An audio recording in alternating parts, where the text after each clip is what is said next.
शहबाज शरीफ पे जब 14 अरब रुपए की करप्शन का इल्जाम लगा तो उसको प्रोड्यूस किया गया और रिमांड के जुडिशियल रिमांड के ऊपर नहीं, फिजिकल रिमांड वाले कमरे से निकाल के इस हाउस में प्रोड्यूस किया गया और शहबाज शरीफ कुर्सी पे बैठा हुआ था और नैब मुलजिम बन के उसके सामने खड़ी थी। हमारे लोग जितने पकड़े हुए सारे हब्से बेजा हैं और उनके खिलाफ कोई एक लफ्ज साबित 1 साल में नहीं हो सका। ये तो दहशत गर्दी के मुकदमात थे जिनके अंदर लिखा हुआ है कि वो 1 हफ्ते में ट्रायल मुकम्मल करेंगे, लेकिन 1.5 साल जो उनको बगैर किसी जुर्म के सजा दी गई है, इसका मुजरिम बराह रास्त ये निज़ाम है, इसका मुजरिम बराह रास्त ये हुकूमत है। लोग इस निज़ाम को जो हारे हुए लश्कर को बिठाया गया है फॉर्म 47 के जरिए से, उसको कबूल नहीं करेंगे। ये पाकिस्तान की तारीख में पहला मौका है कि एक सूबे का इलेक्टेड सेनेटर जो हाउस ऑफ फेडरेशन में, जिसको कॉन्स्टिट्यूशनली ये इख्तियार मिला हुआ है कि सूबे को रिप्रेजेंट करेगा, और उस सूबे की एक पूरी सीट 1.5 साल से ज़्यादा अरसा हो गया है वो खाली पड़ी हुई है, और एजाज चौधरी जो सेनेटर भी हैं और मारूफ पॉलिटिकल वर्कर भी हैं, उनको बंद रखा गया है। इससे पहले कई मिसालें ऐसी मौजूद हैं कि दहशत गर्दी के मुकदमात, कत्ल के मुकदमात में, करप्शन के मुकदमात में। मैं सबसे बड़ी मिसाल आपको दे देता हूँ। लोग जो मुलविस थे उनको हाउस में लाया गया। शहबाज शरीफ पे जब 14 अरब रुपए की करप्शन का इल्ज़ाम लगा तो उसको प्रोड्यूस किया गया और रिमांड के जुडिशियल रिमांड के ऊपर नहीं, फिजिकल रिमांड वाले कमरे से निकाल के इस हाउस में प्रोड्यूस किया गया और शहबाज शरीफ कुर्सी पे बैठा हुआ था और नैब मुलजिम बन के उसके सामने खड़ी थी। हम ये इस तरह की कोई बदतमीजी हम नहीं करते किसी भी इदारे के साथ। ये शहबाज शरीफ और ये 7 बिल्डिंग है, उसमें उसके बड़े भाई नवाज शरीफ ने हमला करवाया था सुप्रीम कोर्ट ऑफ पाकिस्तान में, लेकिन हम हक मांग रहे हैं। जो मुल्क का सबसे बड़ा सूबा है, उसमें मुल्क की सबसे बड़ी पार्टी ने, जो मुल्क के सबसे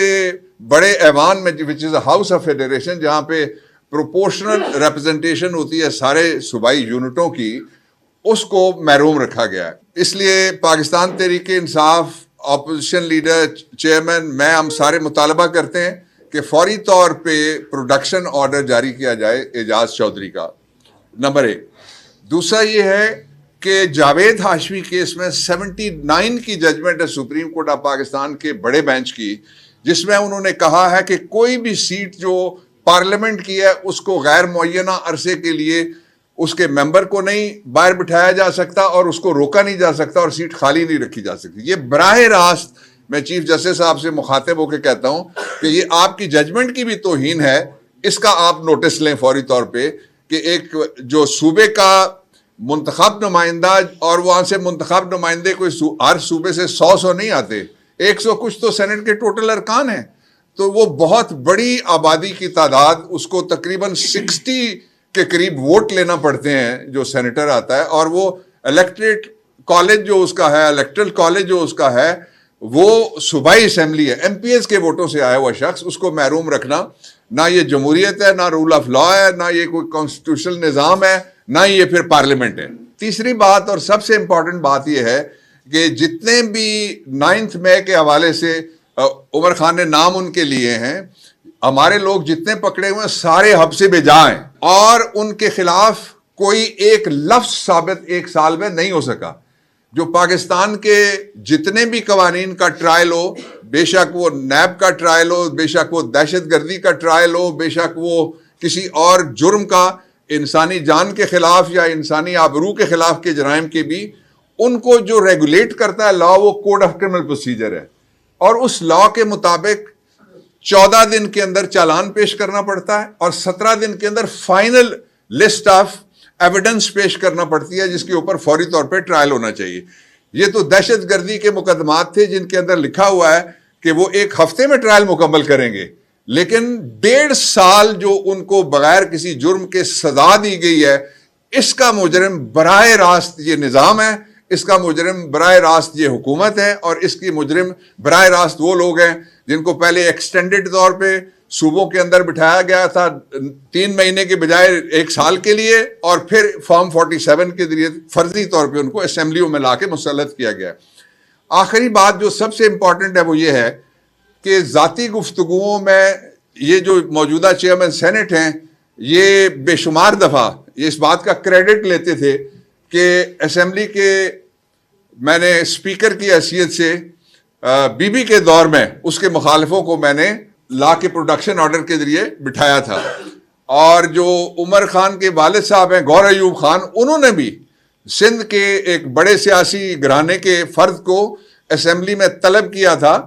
اور اس وقت طلب کیا تھا جب بڑے سنگین الزامات کو فیس کر رہے تھے, ملٹیپل کیسز تھے ان کے اوپر. ان کے خلاف تو مقدمہ ہی نہیں ہے, یہ تو حبس بجا میں رکھے ہوئے ضمیر کے قیدی ہیں. اس لیے فوری طور پہ سینٹ کے چیئرمین سے میں کہہ رہا ہوں, اور جو سیکریٹری ہیں ان کے آفس میں ہم نے تینوں نے جا کے وہ جمع کرایا. ایک میمورینڈم ہے کہ ان کی اٹینڈنس لگا کے ان کو فوری طور پہ بلایا جائے اور ان کو اپنے صوبے کی نمائندگی کرنے کا حق دیا جائے. میں یہ بھی بتانا چاہتا ہوں کہ جو سینٹ کے رولز ہیں ان کے مطابق اگر کوئی سزا یافتہ شخص بھی کسی جیل کے اندر بیٹھا ہوا ہے تو اس کو طلب کیا جا سکتا ہے. یہ رول امینڈ ہوئے تھے باقاعدہ, اور اس میں پھر ایک پٹیشننگ کی پروویژن بھی سینٹ کے اندر موجود ہے کہ اگر کسی کی نہیں سنی جا رہی تو وہ پٹیشننگ کرے گا جس کی باقاعدہ ہیئرنگ ہوگی. اور اگر یہ چاہتے ہیں کہ یہ پچھلے دروازے سے کسی آنے والے کی بات سن کے ان کو پیش نہ کریں تو پھر سینٹ کا اجلاس بلائیں اور اس کی پورے سینٹ کو کمیٹی قرار دیں. اس سے پہلے بارہا ایسا کیا جا چکا ہے, درجنوں بار ایسا کیا جا چکا ہے, اور ہمیں مقدمہ جو اعجاز چودھری سینیٹر ہے اس کا پیش کرنے کی پھر ہمیں وہ موقع دیں. آخری بات میں یہ کہنا چاہتا ہوں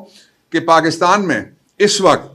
جتنے بھی پاکستان تحریک انصاف سے تعلق رکھنے والے لوگ گرفتار ہیں یا مقدمات میں انوالو ہیں, یہ دنیا کے پہلے اپوزیشن لیڈر ہیں جن کے خلاف تقریباً 60 FIR مختلف جگہ پہ ہوئی ہیں. ایک دن میں 14 اور 21 مقدموں میں ان کو حفاظتی ضمانت لینی پڑ رہی ہے. اور یہاں کوئی ایسا شخص شاید ہی موجود ہو پاکستان تحریک انصاف سے متعلقہ جس کے پاس کوئی رول ہے جس کے خلاف FIR درج نہیں ہوئی. یہ سارا کرنے کے باوجود بھی لوگ اس نظام کو جو ہارے ہوئے لشکر کو بٹھایا گیا ہے فارم 47 کے ذریعے سے اس کو قبول نہیں کریں گے. بہتر یہ ہے کہ پاکستان کو آگے بڑھنے کا موقع دیا جائے اور اعجاز چودھری جیسے جو انٹرینچڈ پولیٹیکل ورکرز ہیں ان کو اپنے صوبے کی نمائندگی کا حق دیا جائے.